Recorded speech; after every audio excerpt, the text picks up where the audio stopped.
Commercial जहाजों पर हमला और हॉर्मुज स्ट्रेट जैसे अंतर्राष्ट्रीय जलमार्ग में रुकावट अस्वीकार्य है। भारत डिप्लोमेसी के जरिए युद्ध के इस माहौल में भी भारतीय जहाजों के सुरक्षित आवागमन के लिए निरंतर प्रयास कर रहा है। तो भारत के वजीर-ए-आजम नरेंद्र मोदी ने पार्लियामेंट में बड़ा सख्त खिताब किया है। सख्त खिताब में इसको इसलिए कह रहा हूं कि नरेंद्र मोदी ने कहा है कि भाई तुम ये जंग जो है वो हमारे ऊपर मुसल्लत ना करो। वो कैसे? कि closure of Hormuz strait is unacceptable. It means कि India stands with Israel, India stands with the American cause, because India ये कहता है कि जो ईरान पे हमला हो रहा है उसको वो कंडेम नहीं कर रहे। इंडिया ने ईरान पे हमले को कंडेम नहीं किया, लेकिन ईरान ने जो एक्शन लिया है उसको वो कंडेम कर रहे हैं। So that makes a point. इस पॉइंट की हमें समझ आ गई कि ये पॉइंट है क्या। तो आप अगर सिर्फ इसी चीज से अंदाजा लगा लें, मुझे जो लगता है वो ये है कि कहीं ना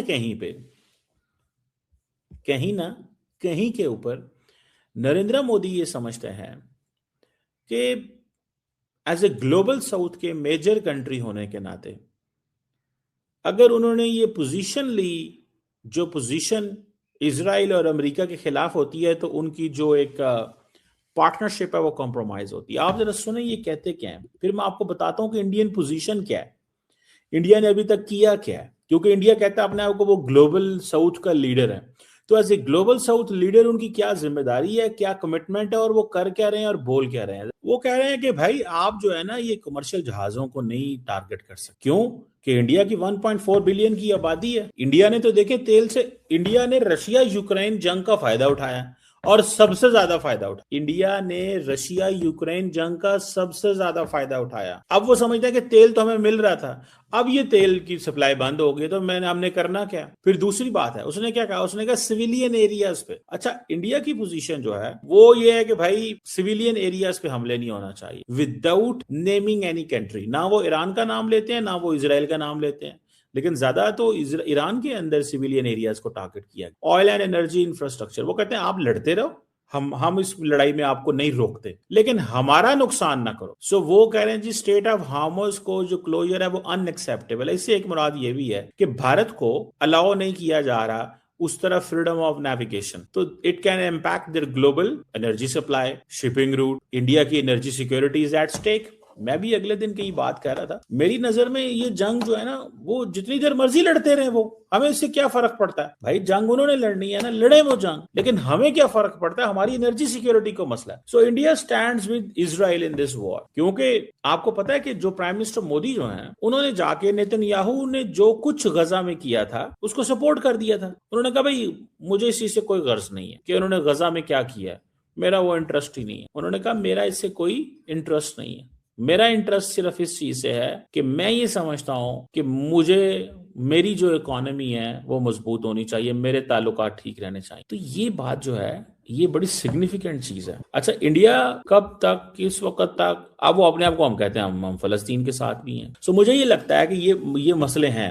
अब मोदी साहब ने कहा है कि हम अपनी एनर्जी को डाइवर्सिफाई करेंगे। तकरीबन 41 मुल्कों से इंडियंस जो हैं वो तेल लेते हैं, तेल एंड गैस, और वो इसीलिए ले रहे हैं बिकॉज उनको पता चला है कि ये अगर फॉर एग्जाम्पल आप अब क्योंकि जंग का माहौल है, सो इंडिया की जो एक ब्रॉडर डिप्लोमेटिक मैसेजिंग है वो यही है कि भाई हम तमाम मुल्कों के साथ। यही वजह है कि अगले दिन एक ब्लूमबर्ग ने स्टोरी की कि फ्रेंडशिप एवरीवेयर, लिवरेज नोवेयर, यानी कि इंडिया की दोस्ती हर जगह पे है लेकिन लिवरेज कोई नहीं है। अब लिवरेज क्या होता है? Time of need. इंडिया क्या समझता है? जब इंडियंस बार बार ईरान से राब्ता करते हैं वो एक चीज के लिए करते हैं कि gulf of Eden and state of Hormuz, ये दो जगहों पे हमारी एनर्जी सप्लाई लाइन का मसला है। गल्फ ऑफ ईडन पे वो कहते हैं कि भाई हौतीज बैठे हुए हैं, वो आपके पास एक कार्ड है, वो कार्ड हमें डिस्टर्ब। दूसरी बात वो ये कहते हैं कि भाई आपके पास जो ये स्टेट ऑफ हार्मुज है ये तो अभी आया ना, किसी ने सोचा भी नहीं था स्टेट ऑफ हार्मुज बंद होगी, किसी ने सोचा भी नहीं था, बिल्कुल किसी ने नहीं सोचा हुआ। सो मोदी साहब वो समझते हैं कि मुझे हर कीमत के अंदर। अच्छा, इंडिया ने क्या किया है? इंडिया ने कहा जी कि ये ब्रिक्स को भी उन्होंने इन्वोक करने की कोशिश की है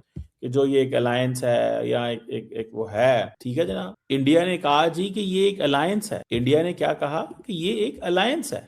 तो वो अपनी इस पोजीशन में लगे हुए हैं कि हमें किस तरह कैसे कोशिश करनी। इंडिया ने ब्रिक्स को भी इन्वोक किया, लेकिन ब्रिक्स का, अच्छा ब्रिक्स में ये है कि there is no one country, UAE is also part of the BRICS, UAE भी ब्रिक्स का हिस्सा है और ईरान भी ब्रिक्स का हिस्सा है। सो ईरान की फ्रेंडशिप बहुत है, इंडिया की फ्रेंडशिप बहुत है, बट लिवरेज का मसला आ रहा है कि from way they can get what they want to get. America के पास कॉम्प्रिहेंसिव ग्लोबल स्ट्रेटेजिक पार्टनरशिप है।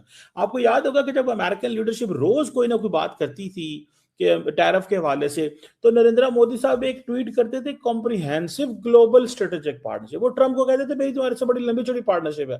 ट्रम्प कहता था मेरी तुमसे कोई पार्टनरशिप नहीं है। मैंने तो जिसके साथ मेरा नेटो का अलायंस है, जो मेरे ईयू के मेंबर हैं, आजकल तो ट्रम्प साहब उनको भी पेपर टाइगर कहते हैं कि तुझे तो कुछ भी नहीं यार, तुम तो मेरे साथ आए नहीं और स्टेट ऑफ हार्मस खिलवाने के लिए। तो नरेंद्र मोदी साहब कहाँ रह गए? तो the question is very clear है। द क्वेश्चन इज कि द लीडरशिप इन इंडिया जो ये वो कह रहे हैं, वो India definitely doesn't stand with Iran. India का इस वक्त जो मीडिया डिस्कोर्स है वो क्या है? इंडिया का मीडिया डिस्कोर्स क्या है, मुझे बताएं। इंडिया का media discourse supports Israel. India की जो मीडिया की सारी जो है वो दैट सपोर्ट ईरान, वो इजराइल को सपोर्ट करता है। इंडिया मल्टी अलाइनमेंट की बात कर, ठीक है जी।